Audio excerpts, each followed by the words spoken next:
নমস্কার বন্ধুরা, চুমকি রন্ধনশালায় আপনাদের সবাইকে স্বাগত। আজ হাজির হয়েছি সম্পূর্ণ নিরামিষভাবে তৈরি পটল পনিরের রেসিপি নিয়ে। একেবারেই সাধারণ মশলায় তৈরি নিরামিষের রান্নাটি খেতে কিন্তু অসাধারণ হয়। আশা করছি আপনাদের খুব ভালো লাগবে। তার জন্য আমি এখানে পটলগুলোকে অল্প অল্প খোসা ছাড়িয়ে এইভাবে কেটে নিয়েছি। দুটো মাঝারি সাইজের আলুকে কেটে ধুয়ে জল ঝরিয়ে রেখেছি। আর পনিরটাকেও আমি কিউব আকারে কেটে নিয়েছি। এবারে একটি কড়াই গরম করে আমি এর মধ্যে সাদা তেল নিয়ে নিয়েছি। তেলের মধ্যে লবণ দিয়েছি পরিমাণ মতো। লবণ দিয়ে তারপর কড়াইয়ের চারিদিকে তেলটাকে ভালো করে ছড়িয়ে দিয়ে তেল ভালো হয়ে গরম হলে তারপর দিয়ে দিচ্ছি পনিরের টুকরোগুলো ভালো করে ভেজে নেওয়ার জন্য। কড়াইতে লবণ দিয়ে তারপর পনির ছেড়ে দিলে কিন্তু পনিরগুলো কড়াইতে আটকে যাওয়ার ভয় থাকে না। এছাড়াও পনিরগুলো ফিকে লাগে না, খেতেও কিন্তু বেশ টেস্টি হয়। পনিরগুলো হালকা লালচে রং করে ভেজে আমি তুলে নিচ্ছি। সমস্ত পনিরগুলো হালকা লালচে রং করে ভেজে তুলে নিয়ে ওই তেলের মধ্যেই আমি ডুমো করে কেটে নেওয়া আলুগুলো যোগ করে দিচ্ছি। আলুগুলোকে ছেড়ে দেওয়ার পর মিডিয়াম ফ্লেমে মিনিট 3 একটু নাড়াচাড়া করব, যাতে করে আলুর গায়ে একটা ক্রিস্পি লেয়ার ধরে যায়। আলুকে 2-4 মিনিট একটু নাড়াচাড়া করা হলে এর মধ্যে আমি কেটে রাখা পটল যোগ করে দিয়েছি। এবার আলু আর পটলকে খুব ভালো করে একটু সময় নিয়ে ভাজা ভাজা করে নেব। তবে এগুলোকে আমি ঢাকা দিয়ে দিয়ে ভাজা ভাজা করব, তাতে করে এগুলো খুব সুন্দর সুসেদ্ধ হয়ে আসবে। দেখুন বেশ লালচে রং ধরিয়ে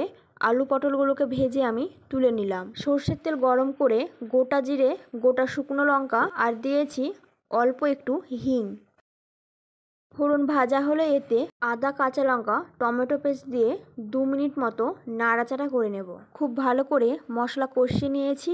এবার এর মধ্যে দিয়ে দিচ্ছি কিছু গুঁড়ো মশলা। 1/2 চামচ হলুদ গুঁড়ো, 1.5 চামচ ধনে গুঁড়ো, 1 চামচ জিরে গুঁড়ো, 1 চামচ কাশ্মীরি লাল লঙ্কার গুঁড়ো, পরিমাণ মতো নুন আর 1 চামচ পরিমাণে চিনি।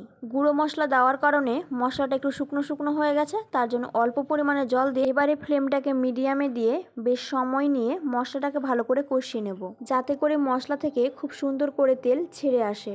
দেখুন আমি প্রথম অবস্থায় মিডিয়াম ফ্লেমে কষিয়ে নিয়েছিলাম, তারপর ফ্লেমটা লোতে দিয়ে এবার ঢাকা দিয়ে প্রায় 2-3 মিনিট রেখে দেব। 2-3 মিনিট ঢাকা দিয়ে রাখার ফলে দেখুন তেলটা সুন্দর ছেড়ে এসেছে। আরও 2-3 মিনিট সময় নিয়ে মশলাটাকে ভালো করে কষিয়ে নেব, একদম তেল ছেড়ে আসা পর্যন্ত। আর তারপর আমি এখানে আলু পটল যোগ করে দিয়েছি। এবারে আলু পটল এখানে আমি প্রায় 3-4 মিনিট কষিয়ে নেব, যাতে করে মশলার সুন্দর ফ্লেভার আলু পটলের মধ্যে খুব ভালো করে মিশে যেতে পারে। আলু পটল আমি খুব ভালো করে কষিয়ে নিয়েছি। এবার কিন্তু এখানে আমি গরম জল যোগ করে দেব। রান্নার চেষ্টা করবেন কিন্তু সবসময় গরম জল যোগ করতে, এতে করে রান্নার টেস্ট কিন্তু খুব ভালো হয়। জল দেওয়ার পর খুব ভালো করে কিন্তু আমি ফুটতে দেব। ফ্লেমটা হাইতে করে দিয়েছি। আর গ্রেভি ফুটতে শুরু করলে এখানে ভেজে রাখা সমস্ত পনিরগুলো যোগ করে দিলাম। পনির যোগ করে দিয়ে এখন ভালো করে নাড়াচাড়া করে মিশিয়ে নিয়ে এবার ঢাকা দিয়ে হতে দেব, যাতে করে আলু পটল সুন্দর সুসেদ্ধ হয়ে যায় আর ঝোলটাও একটু ঘন হয়ে আসে। মোটামুটি 6-7 মিনিট আমি রান্না করে নিয়েছি।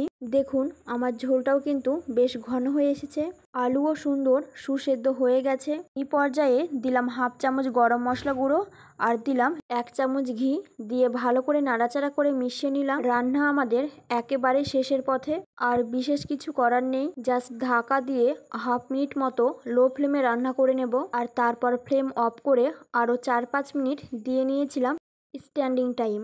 আমাদের নিরামিষভাবে তৈরি পটল পনিরের তরকারি কিন্তু একদম রেডি সার্ভ করার জন্য। দেখতেই পাচ্ছেন কতটা লোভনীয় দেখতে হয়েছে, খেতেও কিন্তু দুর্দান্ত হয়। আমার আজকের রেসিপি আপনাদের কেমন লাগলো অবশ্যই আমাকে জানাবেন। ভালো লাগলে লাইক ও শেয়ার করার অনুরোধ রইল। আমার চ্যানেলে নতুন বন্ধু হয়ে থাকলে চ্যানেলটি সাবস্ক্রাইব করে নেওয়ার অনুরোধ রইল। পাশে থাকা বেল আইকনটা অবশ্যই প্রেস করে দেবেন, কারণ আমি চ্যানেলে যখনই কোনো নতুন রেসিপি শেয়ার করব নোটিফিকেশন আপনাদের কাছে পৌঁছে যাবে। আজকের মতন এই পর্যন্ত, আবারও হাজির হয়ে যাব নতুন কোনো রেসিপি নিয়ে। ভালো থাকবেন, সুস্থ থাকবেন, ধন্যবাদ।